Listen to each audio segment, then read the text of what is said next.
Good morning from Tobermory. Hello everyone. Tobermory is so cute. Look behind us. It's known for these colorful kind of jelly bean colored houses, one of which is our hotel that we stayed in last night. This is where we arrived last night. So if you're just catching up, this is day 2 of our amazing Highland Explorer tour through Scotland. We started out in Edinburgh yesterday, and so we will link that video. Go back if you're catching up and see how we got here. We arrived by ferry here to the Isle of Mull last night, and this morning we are going to be getting on one of those boats because we're leaving from here in Tobermory, going all through this area for the entire day looking for wildlife. Yes. And not just any wildlife. No. Cherry on top, puffins. Puffins! I adore puffins, and there's a huge colony of puffins on one of the nearby islands, and we're going to be spending time with them today. We are also going to Fingal's Cave, which is a wondrous place that many people say you have to see once in your life.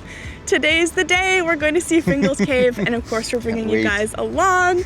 So it's a beautiful morning. We're going to get out on the water and enjoy the day.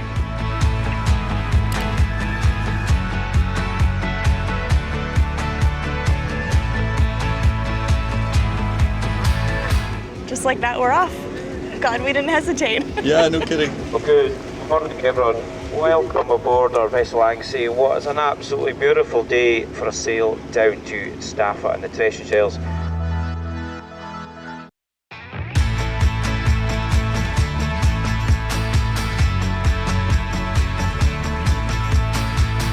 We made it on board, and the captain just came over with an announcement saying that this is an absolutely incredible time of year to see puffins and all the little creatures that we're going to see along the way. All of the things that you normally look for, we have a very good chance of seeing today, which is fantastic. And they do this every day, so we feel so grateful for that. Yeah, so fingers crossed we'll see something while we're out here. And it feels extra special to me because, well, we're both Scottish.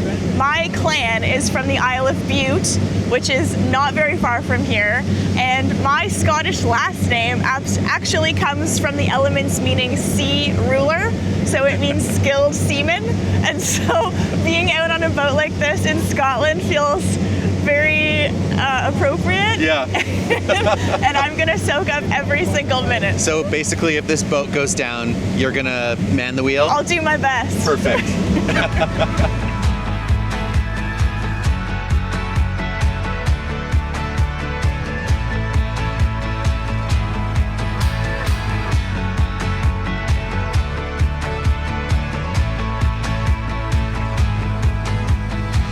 We just arrived at Lunga, and this is the island that is known for puffins. We're on the puffin colony, and when we landed, our boat kind of attached this portable dock and then came right up to the rocky shoreline, and we were able to disembark that way and immediately stepped onto this volcanic black rock and made our way along the stony beach. You definitely want to have proper shoes. Oh, yes. And then you can see people climbing up here. This is the path where you can see the white arrow. Yeah. It's pointing us up towards where we're gonna find more of the puffins, but we can already kind of see some flying in the distance. And there are over 10,000 puffins here. I mean, what a dream. So let's not waste a second more. Let's go see some puffins. Onward.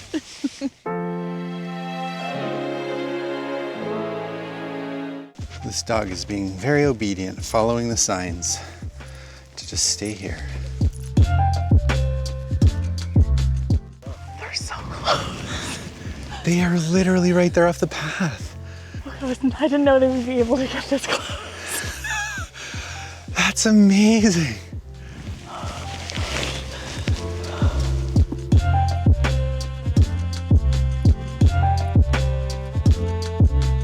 As soon as you top that hill, you immediately see puffins directly in front of you. I was not prepared for how close you can actually get. This is unbelievable. Literally right after we crossed over the ridge, there were puffins sitting there. Because the cliffs, of course, are right below us, and they have their burrows, which apparently can be like about that wide. And it's just incredible to see them this close. Wow.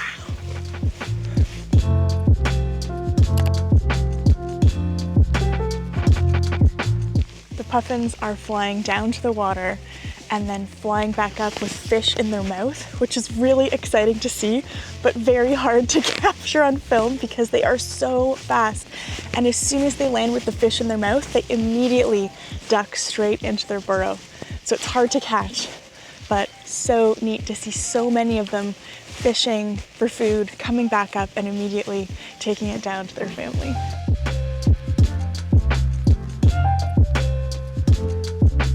Of course, as soon as I said that it was hard to get a shot of them with the fish in their mouth, one basically flew right in front of me and walked along the cliff for a while.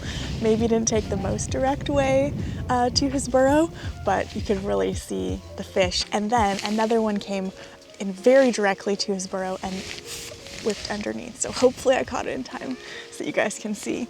But they are so fast. And for the most part, know exactly where they're going. They land right in front of their burrow and then duck right underneath.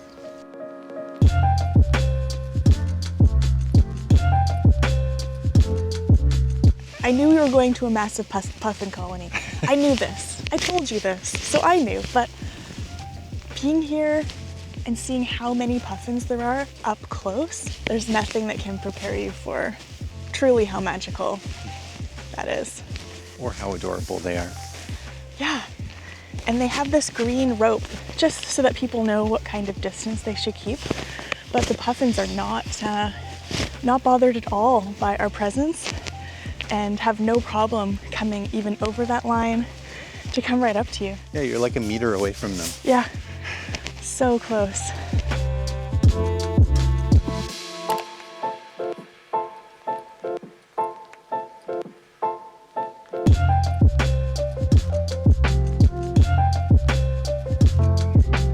One of the things that I personally find very endearing and adorable about puffins is that when they fly, it almost looks like it's really hard work and they're kind of panting and that their little wings are just carrying them just a little more. But the truth is that they're excellent flyers and they can go at speeds of up to about 55 miles an hour, 30 miles out to go fishing. And when they're looking for fish, they kind of use their wings to fly under the water and use their feet to steer. And when they catch fish, I know they've got these little beaks, but they usually bring back around 10 in their mouth and sometimes even up to about 6 times that. And here we've noticed that when they're flying back with the fish in their mouth, we've got this lovely sun and it almost looks like silver pieces with the light glistening off of the fish. So really neat, and actually helps when you're looking at the cliff. When you see this glint of silver, you know, oh, there's a puffin coming back. He's had a good catch.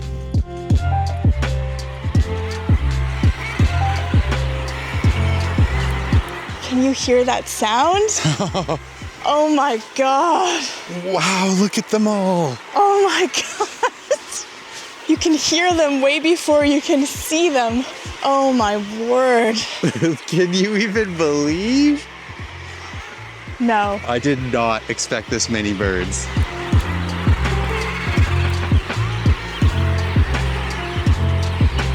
You're at the end of the trail. Make sure that you give yourself time to come down to this big rock with the yellow color. There are a ton of Razorbill birds here. There are some puffins in the mix as well, but these Razorbills are congregating and they are making quite a racket, as you can hear behind me. And they're just covering this rock, just a sea of black and white. Yeah, they're very, very densely packed.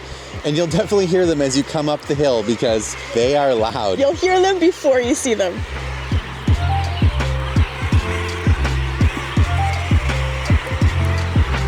The Razorbills are on this big rock, but if you turn around, then just behind me here, there's more Razorbills at the rocky bottom, but there's kind of a grassy part to the cliff here, and there are so many puffins that have almost made what looks like a little puffin city, and you can very clearly get a look at their burrows. Up there, where we first came up from the boat, you can see them going into the burrow, but you can't really get a sense of what it looks like. But here you can see where the burrows are and kind of what they look like, and then popping in and out. So it almost looks like a little housing community built right into the side. So a very good place to take a better look. We're both Scottish, but we're also both Icelandic. And when we first met, we saw puffins together for the first time. And since then, they've been really special for us. I remember sitting on the cliff in Iceland. Me too. With nobody else around. Such a great seeing memory. these puffins. And so being here in Scotland and getting to share their space is truly magical.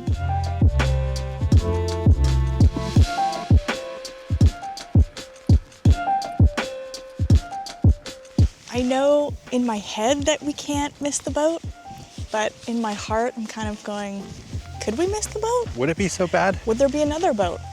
Could we spend the night here? Would that be so bad? I don't want to leave.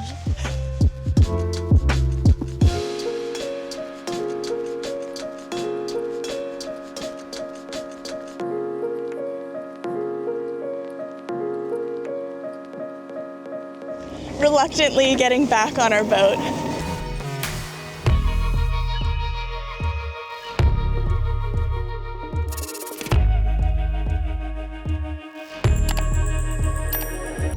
We're leaving Lunga behind.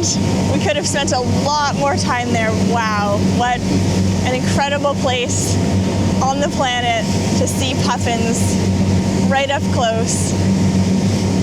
Unbelievable. It's funny how, I know time is relative, but that was about 2 hours, but I will see that memory, those 2 hours in Technicolor. Forever. Forever. I love how your memory can do that. That's true. Yeah, I'll be able to recall that forever. It's imprinted. Also, Amazing. that 2 hours went by in about 10 minutes. It really, really did. I wish we could stretch time out longer. Yeah, so now we're continuing to make our way around the west coast of Scotland, looking for wildlife all along the way, and Staffa and Fingal's Cave are our next stop.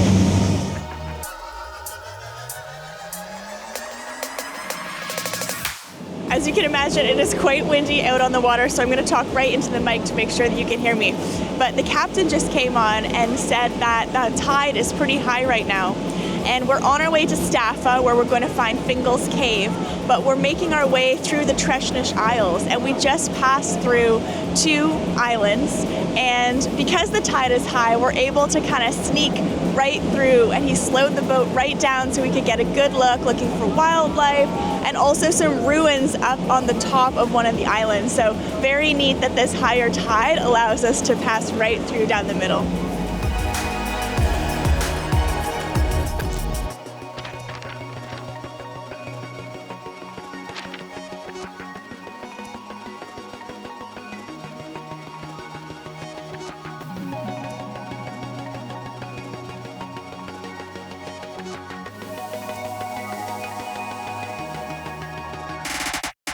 We've landed on Staffa. It is absolutely stunning. I can't get over the geometric shapes that you see as soon as you approach the island. You know right away where you are because it's so distinct. And there's a basically single lane way into Fingal's Cave. And you really have to watch your step again. But they do have a handrail here, so. But yeah, single file. And it's about 5 minutes walk into the cave. Yeah, and this landscape is just otherworldly. It looks man-made, to be honest. It's unbelievable. Like it's been shipped with a chisel and hammer or something. Yeah. Mother Nature is just incredible.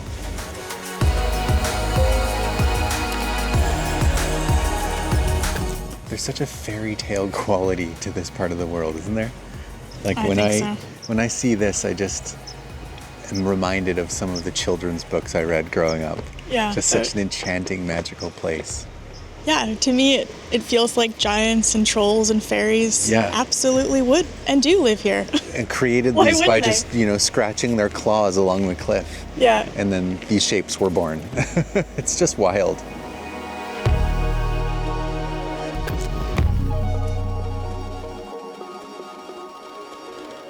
As you're walking, you can look down and see that hexagon shape that this is so famous for. And it really does look like individual pillars, almost like tiles from above, that are quite uniform in places. unbelievable. But it's all naturally formed.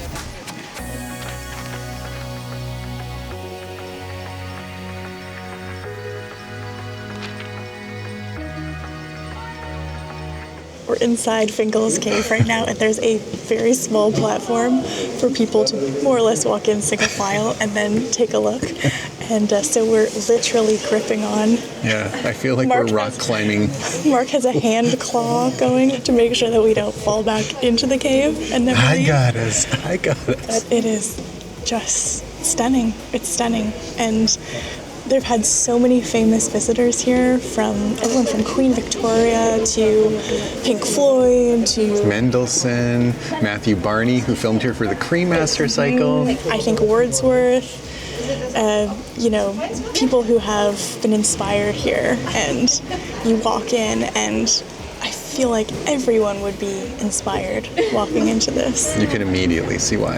And just knowing that it's been carved over millions of years, a time that we can't even really comprehend or conceptualize, it just makes you feel the weight of time in the best possible way. Yeah. And just part of something greater and small, but in a really beautiful way.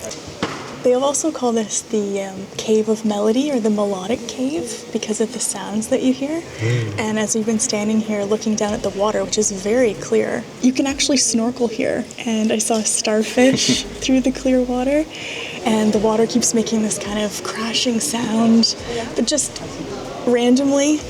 And there's a lot of interesting sounds happening, so I can see why it has that name, Cave of Melody. Do you want to sing us a ditty? I'll leave that to the cave, thank you. But it is beautiful.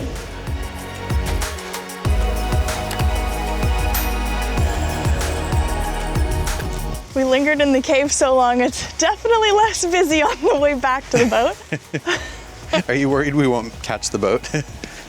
I think we're okay. Yeah, it's not too far. This entire island is just unreal. It really is. Apparently there are also puffins on this island, on Staffa, but much fewer. It's only about 600 to 1,000 puffins. Is that it? Yeah.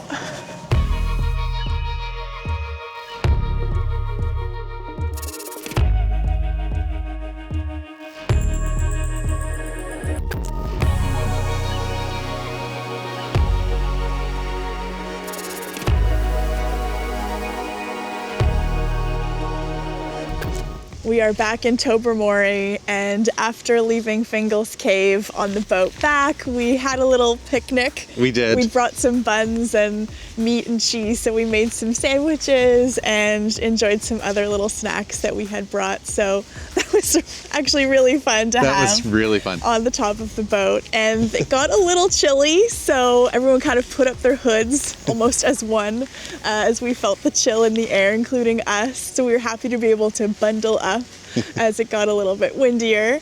And really, it was just such an incredible day, from all of the wildlife that we saw, like gray seals and the puffins. Being that close to puffins was an experience I will never forget. The Razorbills, also on Lunga, making so much noise, and the starfish that we saw in the cave, and the jellyfish over at Staffa. And then, I mean, seeing Fingal's cave was just an absolute dream, and Spiritual experience, really. Really a special place. So just feel really grateful that we got to experience all of that. And in one day, it's a pretty incredible way to spend a day in Scotland, on the west coast of Scotland. So we've loved it. We hope that you guys have as well. If you did, make sure that you give this video a like and subscribe to our channel if you haven't already. We always really appreciate your support. And you can also go follow us over on Instagram, Facebook, TikTok. We post lots more content over there. Thank you guys so much for watching, and make sure that if you didn't see our day yesterday, the start of this 4-day trip through Scotland, to go and watch that, and also to join us tomorrow for part 3, where our adventure around the west coast of Scotland continues. So we will see you then. Bye. Bye.